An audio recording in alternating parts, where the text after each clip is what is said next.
let's get to our first guest tonight. We want to welcome from the top of the podium, Mr. 500, Timmy Lou Retton. Timmy, how are you this evening? I'm doing well, sir. I'm doing very well. How are you?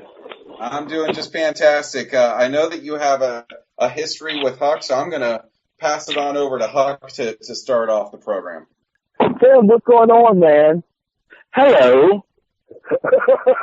Hey, first of all, before we get into the meat and potatoes of the interview and stuff, for our listeners and our fans who are not familiar with Timmy Lou Retton, and I don't understand how anybody could be or could not be, familiar with you.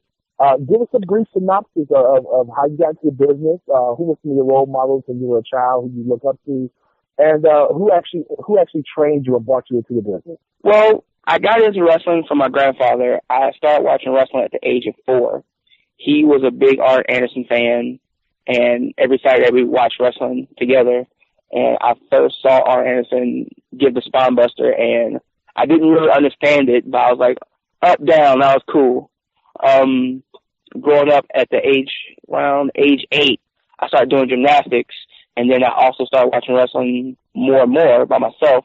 The match that made me want to be a wrestler, it was between Lord Steven Regal and Davey Boy Smith, Halloween Havoc. The match alone just blew my mind, even at 8. But the finish of the match, I didn't know what the finish was at the time, but the ending just caught my attention, and it was a moment that I wanted to have and to present to people on a daily basis. I started training down in Raleigh, North Carolina with Seymour Snot, the geek with the physique. We trained like once a month at the time when they had shows for Gouge. Then I started training more down in Goldsboro with ATL, my other trainer. I trained for 6-7 months before I had my first match with Seymour Snot, and it's been tumbling ever since. Now, you mentioned, first of all, a lot of old school guys, man. A lot of people and for everybody who doesn't know, Tim is still in his early to mid 20s, right? How old are you right now, Tim? I'm 27. Yeah, so Tim's still a very young person and stuff, man. And so you mentioned guys that I grew up watching, Steven Regal and Davey Boy Smith and Arn Anderson and stuff. Do you think that watching wrestling with your granddad, obviously watching a lot of what is considered old school wrestling now, do you think that has molded you into being the kind of wrestler that you are? I'd say so. Watching guys like Arn Anderson, Magnum TA, Dusty Rhodes, how they would pick up, I guess you would say, walking and talking and telling a story in the ring, and watching guys like Too Cold Scorpio, Jushin Thunder Liger helped me become more of more athletic and to be able to blend both styles together to be somewhat different in this business. Now, you mentioned Too Cold Scorpio. Of course, we'll talk about your match with Too Cold a little later on. But, he was one of those guys who really was known for being very being a flippy, floppy guy, as what we call it now. How easy was it for you to get into wrestling or to use your gymnastics, having a gymnastics background? How easy was it for you to blend gymnastics and professional wrestling? Being able that I was doing gymnastics at 8 and seeing guys coming up around in the mid-90s doing stuff that I did without wrestling before, gymnastic-wise, guys like X-Pac, Jerry Lynn, RVD, Juventud Guerrero. It was and especially Too Cold Scorpio. It was very interesting seeing guys like myself do things that I could do. And I always wanted to display that when I was growing up, wanting to be a wrestler. So I think it's cool to be able to blend both styles of my gymnastics background with wrestling. I'm telling you, at first I saw you, about a year and a half, almost 2 years ago. One of the things that amazed me about you was your complete and total control of your body and stuff, and the way that even in the middle of a flip or whatever, in the middle of a move and stuff, you were able to twist your body in ways that the normal person can't really do. And of course, with that being said, you come up with a lot of innovative moves, especially the shooting star neck breaker, your complete variation of Arn Anderson's spine buster, even the way you do your moonsault is completely different than the normal way of doing it. Was that a conscious decision on your part, or was it just something that came natural to you? I say it came natural to me. With wrestling and gymnastics, with the body control and knowing where I am in the air or ground, either war, I could see things and from other people. I would take things from other people, see what I liked, what I didn't like, and try to either blend in both or say for my spine buster, it's just more so twisting to where I can get them up higher because sometimes I can't pick guys up bigger than me. But if I can manipulate them to where they have to get off their feet a little bit, I can twist and turn them to where I need them to be for on my shoulder deal for a spine buster. Moonsault is just more so getting higher up or setting in gymnastics terms, setting to where I can get up higher than most people in moonsaults to where, for if you look at it, it's more slower, but it's higher to where it's more impactful. Now, let's get to the meat and potatoes of this whole thing, man, because you're still, we call it greenhorn in this business, man. You've been in the business for what? You've been wrestling for almost 2 years. Am I correct? Yes. Almost 2 years. And the amount of things that you have accomplished in 2 years is mind-boggling. Gouge heavyweight champion for over a year. The championships in West Virginia, championships in Tennessee. You did the Smoky Mountain Cup, which for somebody with your level of experience in the business is almost unheard of. You were slated to be in the Phoenix City Invitational. And then to top it all off, this year you made the PWI 500 at number 500, which in my opinion is outside of the top 100 is the most influential spot on the PWI 500 is number 500. How was it that you accomplished all of this stuff and are able to do all this stuff and is still considered to be one of the most humble, thoughtful, nicest guys to ever be in professional wrestling? Oh, thank you.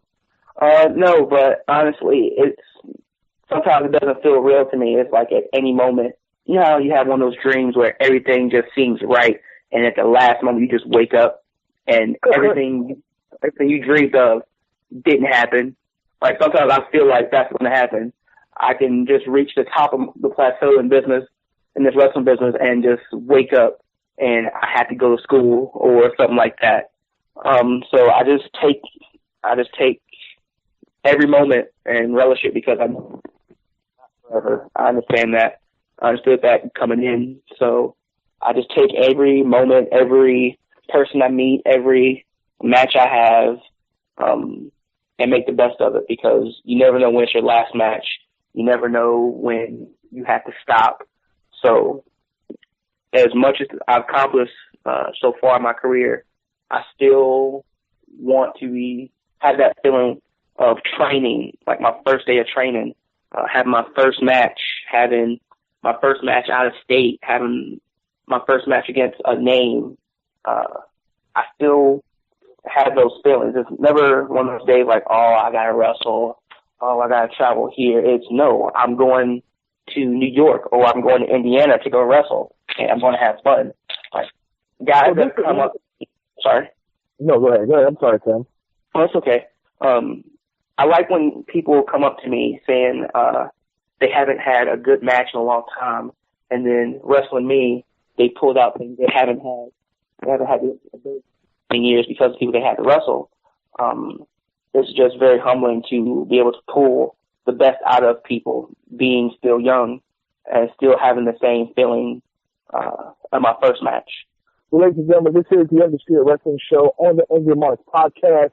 We're talking to Mr. 500, Timmy Retton. Right now, I will pass it over to my co-host, the bearded wonder, Doc Wonderbeard, Zane Paisley. Zane, what do you have for Tim?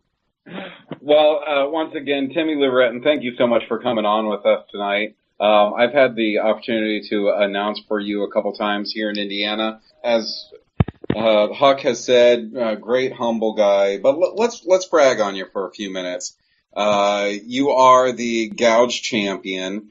You've recently won a couple of tournaments, haven't you? Yes. I won. Can you start over? We're having a little trouble hearing you. Oh, okay. I'm sorry. I won the PWF Premier Wrestling Federation Legacy 8 Cup down in Hubert, North Carolina. That's a promotion Steve Carino runs. Very nice. Very nice. Who were some of your competition in that tournament? I started off wrestling with a guy named Darius Lockhart, who's probably one of the most underrated guys coming up in North Carolina right now. I'd say he's about 2 or 3 years wrestling, but he's very hungry, very humble, just as well as me. And I almost lost that match going in the beginning. I was able to defeat him and move on to the next round. And all through matches, I defended my PWF Otani Openweight Championship. That's never been done before. I'm very proud of that as well. My second match, I wrestled Mr. Everything, Victor Andrews, and we almost went to a tie limit draw.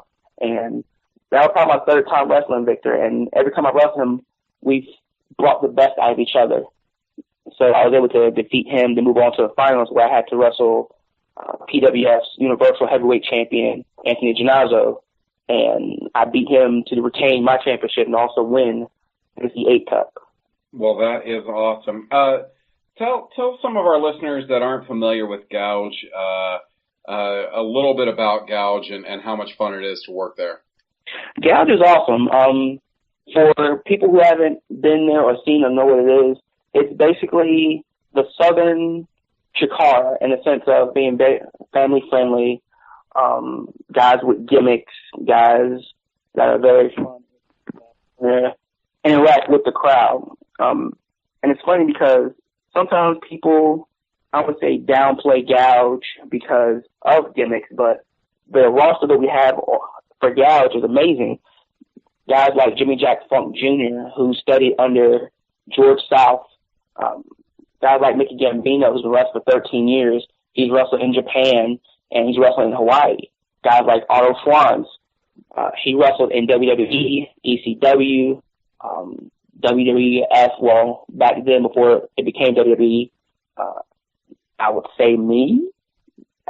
I'm not really I wouldn't put myself in that league yet, but guys that have been places, guys that have wrestled some of the best in the world. My trainer, Seymour Snott, he's wrestled with and trained with guys like John Cena, Christopher Daniels, Frank Kazarian, the great Khali, Bison Smith in California before he moved down to North Carolina. So there's a bunch of guys on that roster that get downplayed because of their gimmicks, but when they go other places, they can wrestle with anybody and have a great match. So if you are in the area, please come and see Gouge Wrestling in Raleigh, North Carolina. And Gouge is an acronym for Gimmicks Only Underground Grappling Entertainment. So it sounds like a lot of fun. You said that if you're in the area to come on by, the next big show is going to be October 22nd, Halloween. And do you know who you're going to be facing that night?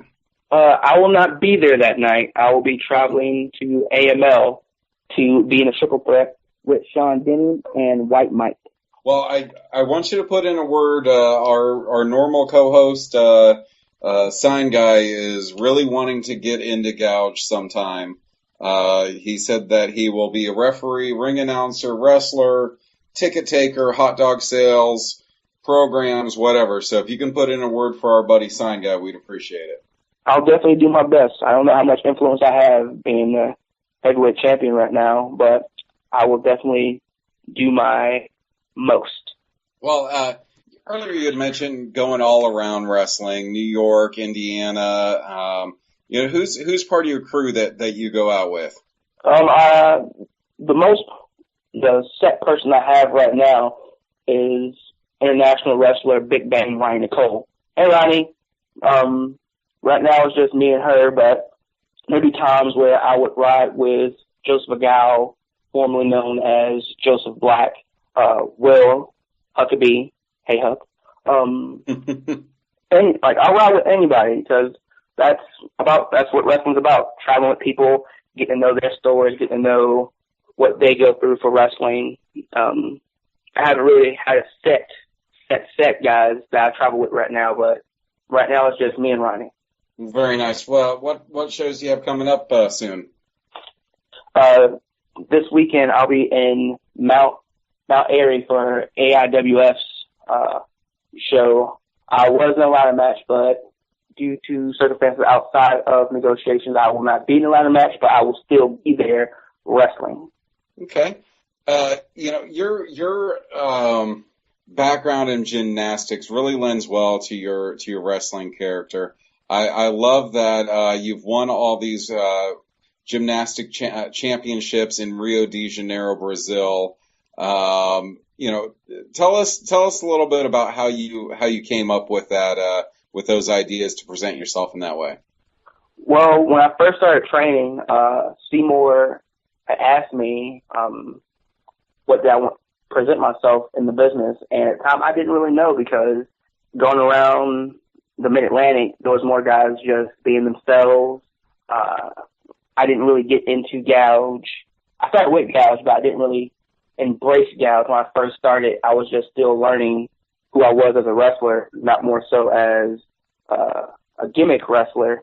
I was training one night, and Mickey Gambino, he had showed up to come train, and I was just doing gymnastics in the ring, power tumbling, and he had pitched the idea to Seymour, and Seymour gave me the idea, and I've just been running with it ever since because it's more so still being myself, just in a different avenue where people haven't seen something like that before. I can do things I've been doing since I was 8 and still present it as wrestling, and it grabs people's attention and wants them to see more of me and know how I'm able to do that with wrestling and make it work. So what did you think of the Olympics this past year, specifically the gymnastics competitions? Oh, I thought it was amazing. The girls did amazing this year. The guys did great. It was very representative of the U.S., and I'm proud of everybody all around. Excellent. Now, I know at Intense Championship Wrestling in Marion, Indiana, I've seen you work with the Great Cheyenne, and what are your thoughts about when the promoter asks you to work with a woman doing an intergender match? I have no problem with it. Wrestling is wrestling. I treat everyone equally, male, female, monkey, horse, anybody, because we get in the ring, we do the exact same thing. We can get hurt equally. We take the same risks. So I believe every person deserves that amount of respect, as long as you're trained. When the promoter said I was wrestling Great Cheyenne, I was thrilled because I know wrestling with Lonnie, and she would tell me stories of how amazing Great Cheyenne was in the ring. I knew it'd be a great contest, and I'm very proud of our match. Well, you should be proud of it. In that instance, you were the baby face. You were the good guy in the match, and Cheyenne, I've only seen her work as the bad guy. Is it hard for as a man to stay the good guy during the match role when you're wrestling a woman? I mean, in a sense, because as much as I respect her, I still want to win because I still want to be in the top caliber to where I can win championships and make more money. But it presents itself because, given today's age, there's still people who will wag their finger at intergender matches, and I don't want to come across as a woman beater, if I guess you would say. But at the end of the day, I'm still trying to win, so I try my best to wrestle her, not so much hit her. Yeah, this was a couple months ago, but I remember the match, and you did a great job of trying to be the gentleman until she basically made you fight her and not just be a wrestling match. I thought you did a great job, so that's one of the reasons why I brought it up tonight. All right, this is the Undisputed Wrestling Show on the Angry Marks Podcast Network. You can check us out at www.theundisputedwrestlingshow.weebly.com and, of course, on the Angry Marks Podcast Network. If you go to Angry Marks MegaManFan.com and click the little podcast tab. You can check out a bunch of great shows every week. I am going to be passing along to the incredible Huck, Will Huckabee. Will, what else do you have for Timmy Lou Retton? I really want to get into this and stuff. Speaking of, great matches and everything, a little while ago, you had the chance to wrestle one of your idols, man, Too Cold Scorpio. And not only that, but to get some advice from him. What was it like wrestling one of your childhood heroes, man? Was it everything that you expected? Because, of course, we all know the saying, you never meet your heroes because they never live up to the hype in person. But for you, how was it wrestling Too Cold Scorpio? What kind of advice did he give you? And do y'all still stay in contact? Well, first meeting him, I was able to induct him into the High Volume Pro Wrestling Hall of Fame down in Kinston, North Carolina. I drove him around. I picked his brain for hours. He was everything I hoped for, plus more, with information, telling me stories about guys in WCW, how he wrestled in Japan, wrestling in Germany, and just being someone that looks like me and represents me, because besides being an African-American wrestler, he was a guy that, for his size, he's so ahead in his time. And still he's 50. He's 50. I need you guys to understand when I say that. He is 50. And still doing the things that he was doing back in his, I guess, heyday, people would say, is amazing. When I got the news I was wrestling him, I was amazed. I was shocked.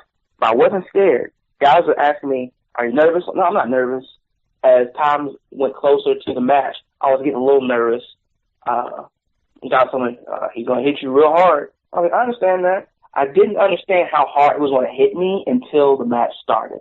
I would say the first 7 minutes of the match, it was just nerves, hands shaking, getting a feel out for each other.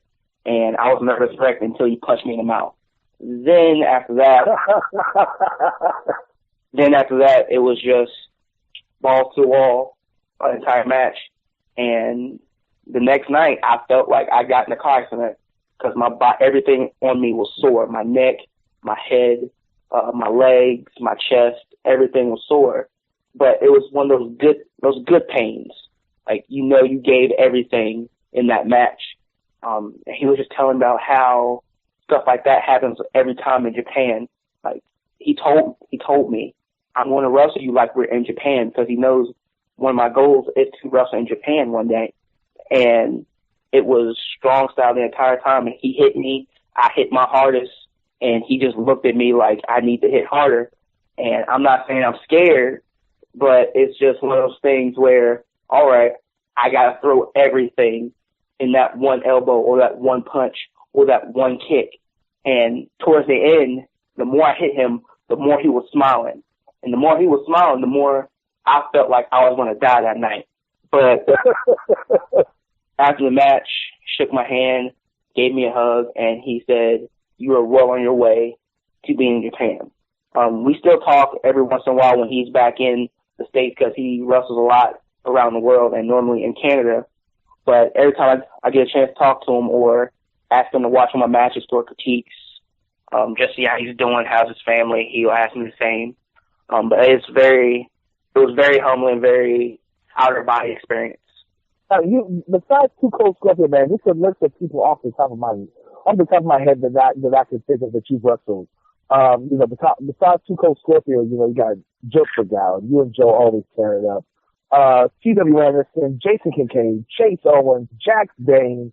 Am I forgetting anybody? I mean, you basically wrestled such a wide range of talent, and have been able to hold your own when it comes to wrestling. Last week we had the great Cheyenne and the great Malachi on the show, and Malachi made a comment about you, saying that he was amazed that a guy your size could move the way you move and is as agile as you are.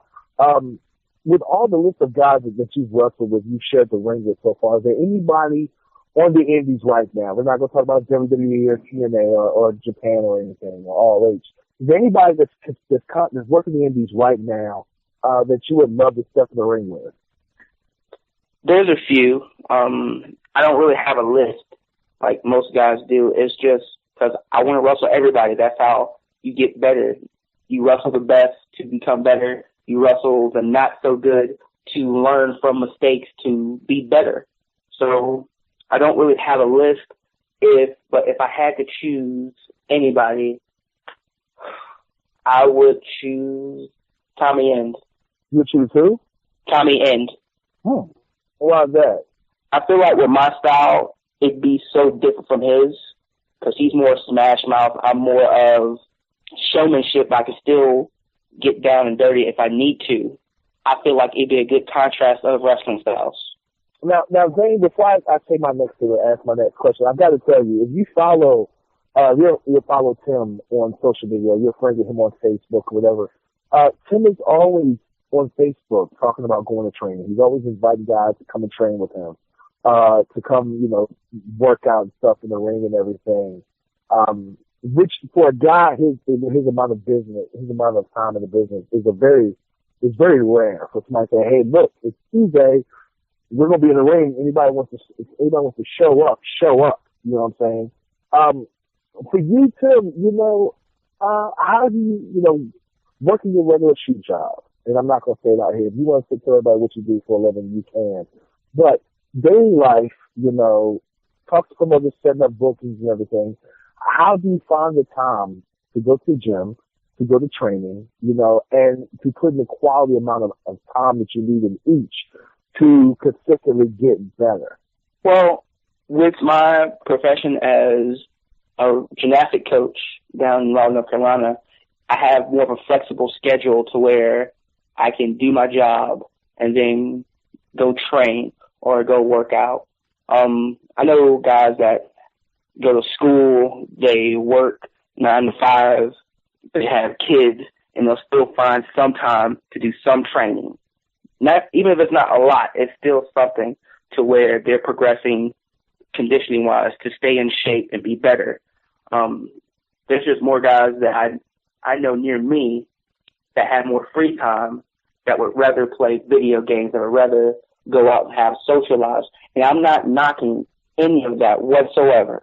But if you tell me, and if we're talking and you're saying, oh, I want to do this, I want to do that, and I'm asking, what are you doing to obtain that goal or that dream, and there's no effort behind it, I can't really take your goals seriously, because there's a bunch of guys that I know that I first started with, they're not wrestling anymore, and they're messaging me every so often and say, oh, hey, I can't wait to get back in it. I can't wait to come out and hang out with you to wrestle some more. But the next week or the time I'm offering, hey, I got seats, that's one of the drives that we go to shows. Even if you're not on the show, you can still network. And sometimes you never know, a guy might not show up. I'll get excuse after excuse after excuse to a point where I just said, okay, I'm done. When Ronnie had left to go to Japan and wrestle, I had 3 seats available for those 6 months. I can, on one hand, I can tell you how many guys offered to come with me or drive with me or meet with me to go to shows. And it got to a point where I was like, okay, I'll drive myself. And I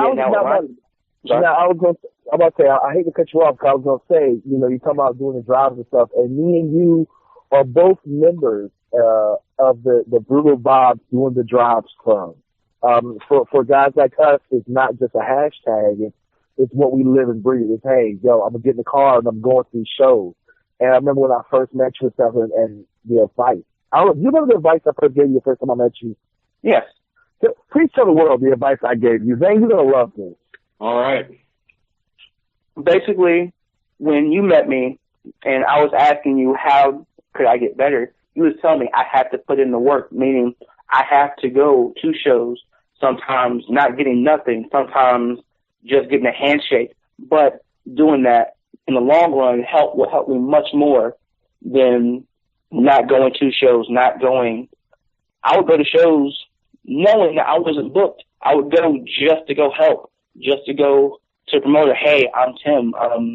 I'm here. I have my gear. If you need anything, running gear to the back, ringing the bell, being a referee, I'm here if you need me. And I can't tell you how many bookings I got off from doing that. It's just putting in the work. putting in the work and just going no matter what, because at the end of the day, if it's your dream, you'll do whatever it takes to obtain it. Exactly. And you taking the motto of doing the drives and going out there and getting your name out there, especially, you know, when you're still very green in this business, it's about getting exposure and getting ring time and stuff. You've taken that and took it to an entirely different level. When you put in your Facebook or when you see someone, to you, what does doing the drives mean? If somebody says, hey, hashtag doing the drives, what does that mean to Timmy Lee Retton? Getting people in a car, driving an extreme amount of hours, talking, hanging out, learning each other's background, just for that moment. Because people outside of wrestling think that, oh, it's glamorous or it's like bright lights or stuff they see in WWE. It's not. It's hard. It's extremely hard, especially the goals that you want to attain. It's really hard trying to reach those goals because sometimes either bookers won't book you, shows cancel, then you have to try to hustle to get another show. The car can break down. I remember driving back from a show with me and Ronnie, and there was so many tolls. We were coming from New York. I used all the pay I had from that show just to get out of New York. Then we had one more toll, and then we were home. We had to literally pull on the side of the road, look for change in the floorboard just to get enough money to get past that toll. But from that show, I had several more shows lined up. It's a sacrifice, but if you're willing to sacrifice everything for it, there's a payout from it. It may not be the amount you want, but it can also lead to different things, opportunities, matches, venues, championship experiences, stuff like that. So doing the drive for me is sacrificing everything for that one moment. All right, so one more question before I pass it back to Zane. Do you mind being labeled as a flippy guy? As a what? Do you mind being labeled as a flippy guy? And what do you have to say to your detractors who think that you have attained too much too soon? I guess you could say I'm a flippy guy, given that my gimmick is I do flips. I don't feel like I've gotten things too soon because I've seen guys with less have more of an ego than a guy that's been world champion 5 times. I feel that opportunities that I've gotten have become because of risks I've taken, sacrifices that I've given up. Because as much as I've lost, I've gained as well.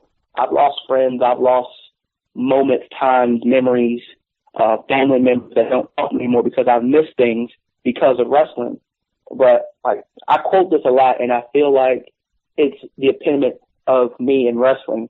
It's like my life is based off sacrifices because I've given almost everything to this business right now, and only in 2 years. Like, just imagine what I'm willing to do now that I'm getting more exposure for my sacrifices. I'll do as much as I can, as long as I can for the business. So for my detractors, come watch me wrestle. Come to a show. If anything you heard bad, that's wrong. Just give Elegance a chance. Well, Tim, look, man, it's been great talking to you. I'm going to pass it back to Zane, because I know Zane has a couple last questions for yourself. I know our time with you is running short, but I'm definitely going to see you in the next upcoming weeks and stuff, man. I can't wait to hang out and chill together, get somebody to double drop kick gimmick. You know what I'm talking about.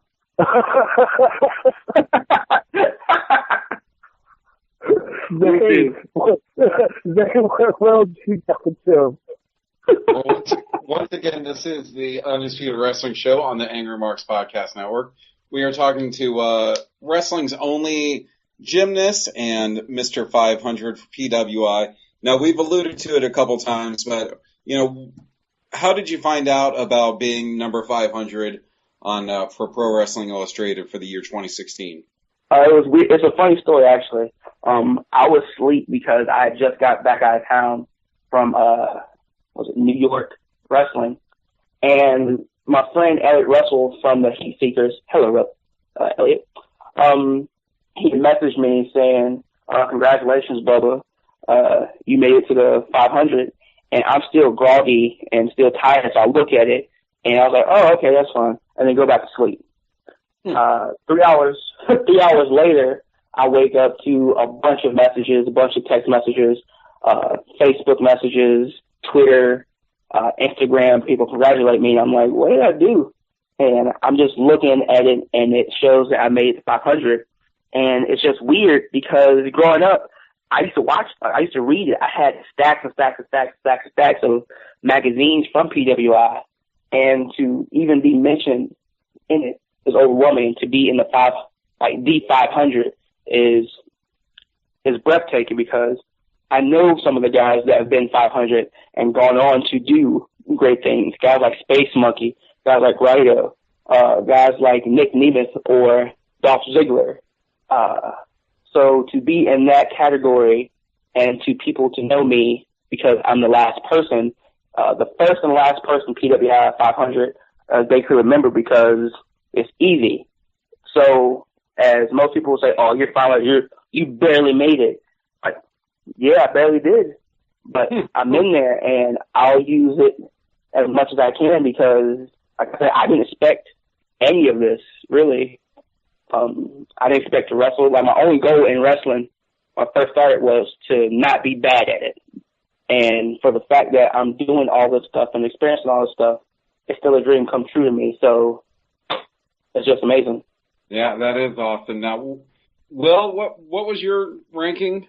I was number 395, so I was 105 spots above them. And then Joe was like 388, I think. All right. But as we just demonstrated, I knew that you were 500. I knew that Will was in the 300s, but I couldn't remember the exact number. So maybe it's better than 500. Now, Timmy, was I the first one that was able to announce you as Mr. 500? Yes, sir, you were. Awesome. So when you're a big-time star in the WWE, you'll remember me and get me free tickets, right? I don't. Hopefully, I'll be lucky to get tickets myself. So if I can get one, I'll be sure to put a name in for you. Okay, awesome. Will had mentioned your social media earlier. Can you give us what all you're on and what your handle is? Yes. My Facebook page, I have a fan page, Timmy Lou Retton. I have a Twitter account at Timmy Lou Retton. And I also have an Instagram at, you guessed it, Timmy Lou Retton. For bookers, promoters that want to book me for the shows, it's fcgm.1988@gmail.com. I have t-shirts on prowrestling.com. Please type in Timmy Lou Retton. They're under the PWS banner, but I will be having shirts for my own page coming up, including Mr. 500. I have more shirts called the Tumbling Dead shirt that are very popular. I'm hoping to get some more pushed out soon. Anytime you want to come see me, please, or see my matches, they're on YouTube, and which is cool in itself because I never expect people wanting to watch me wrestle. But yeah, thank you guys for having me so much. I had a fun time. Well, before we let you go, is there anything that you need to say to your fans listening? Thank you guys. First and foremost, I never expected to have fans. So thank you guys that are interested in me. For my family, thank you for supporting me for day one. Thank you to my sister Tiffany for letting me be my test dummy growing up. Thank you to my cousins, my mom, my first real supporter, my friends that have sacrificed and understood me not coming to their big events because of my shows, promoters that have given me chances based solely off of, first, my trainer, Seymour. Thank you so much for taking a chance on me when guys that told me I wouldn't make anything out of myself in this business. Thank you, Will, for the advice. Thank you, Joseph Agal, for putting me under his wing and taking me to shows and helping me. Thank you, Alton, for helping me in myself for wrestling. Thank you to the vets that help me, that critiques my matches and tell me the brutal truth that I need to hear to be better. Just thank you, everybody. Thank you, everybody in wrestling, outside of wrestling. Thank you, Brutal Bob Evans, for testing me and making me become a complete wrestler, even though I'm not complete yet. I'm trying my best to be one. That's all. Thank you. Well, thank you, Timmy Lou Retton. We appreciate you coming on.